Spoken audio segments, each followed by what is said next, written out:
Opportunité. Partage. Mobilisation. Et la coopération, de l'entraide. L'histoire d'une rencontre. Mutualisation. L'intelligence collective. De la synergie. Environnement. Opportunité. Confiance. Le réseau d'écologie industrielle et territoriale Provence-Alpes-Côte d'Azur a été lancé par la région et l'ADEME en 2015. Ce réseau regroupe 15 démarches d'EIT qui concernent des zones d'activité économique ou des territoires plus larges. Elles sont portées par une grande diversité de structures. Des associations, des CCI, des SCOP ou des EPCI. Juste derrière moi, vous voyez un grand tas blanc. C'est un sous-produit des process de production de camoine. C'est un déchet qui est non dangereux, mais qui jusqu'à présent va dans des centres d'enfouissement agréés alors qu'il est non dangereux. Eh bien, nous avons engagé un projet collaboratif il y a plus de 2 ans avec un partenaire de Picto, Jean Lefebvre Méditerranée, qui est spécialisé dans l'écologie industrielle territoriale également, via sa démarche Granula+. Et nous sommes en train d'aboutir à une solution pour donner une seconde vie à ce déchet non dangereux.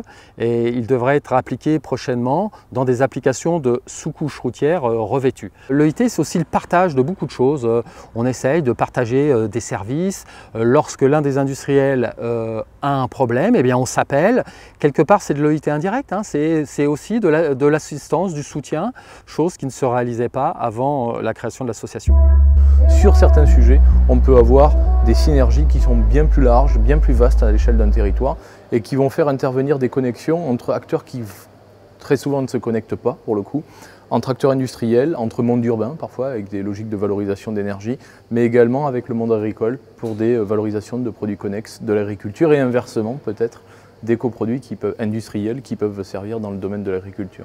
On a une entreprise industrielle qui fait de la découpe de verre avec un procédé à eau haute pression et du sable, qui jusqu'à présent avait ces rejets de sable qu'il traitait et des déchets de silice qui partaient en déchets ménagers. Donc dans le cadre de des diagnostics de flux, on a pu identifier ces ressources et on a rencontré également une entreprise qui fait de l'éco-construction. Donc ces 2 industriels ont été mis en relation et maintenant donc, le sable et la silice qui partaient sur des filières d'élimination repartent dans des filières de construction. Nos entreprises, pour qu'elles échangent, pour qu'elles mettent en place des relations, il faut qu'elles se rencontrent. Il faut qu'il y ait une confiance qui se crée, une confiance réciproque. Et donc notre démarche aujourd'hui, c'est de favoriser cette fertilisation territoriale en développant les occasions pour les entreprises de se rencontrer et de créer cette confiance.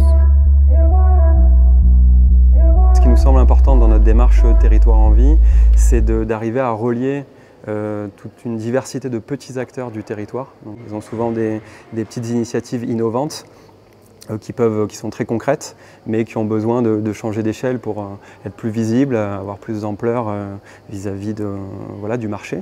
Et donc on a fait travailler des artisans, le pôle éco-design sur des aspects d'éco-conception. Et il y a eu création de prototypes d'objets souvenirs locaux, éco-conçus. La communauté d'agglomération Var-Estérel Méditerranée a souhaité initier une démarche d'économie circulaire sur son territoire parce qu'elle avait besoin de fédérer des acteurs clés du territoire, notamment des entreprises. Et pour ça, c'était le bon format. La collectivité a le bon format pour initier cette démarche. Pourquoi? Parce qu'elle en a les compétences obligatoires. Nous avons 4 actions majeures en cours, dont une qui consiste à produire à partir des 10 000 tonnes de boue que produit notre station d'épuration dite du Réran, un maximum de biogaz, qui va représenter 1/4 de la consommation de Fréjus-Saint-Raphaël. Et donc, je pense que notre collectivité, CAVEM, doit être exemplaire en matière d'économie circulaire si on veut inviter les autres entreprises à suivre cet exemple. Le facteur de réussite, c'est la connaissance et c'est la confiance, c'est l'humain en fait. C'est la dimension humaine et relationnelle que les chefs d'entreprise créent. C'est au travers d'animations apprendre aux acteurs à coopérer ensemble. Nous on a monté ces projets, on est pilote, mais ça ne fonctionne que si le club d'entreprise qui représente les entreprises et l'intercommunalité sont partie prenante au projet.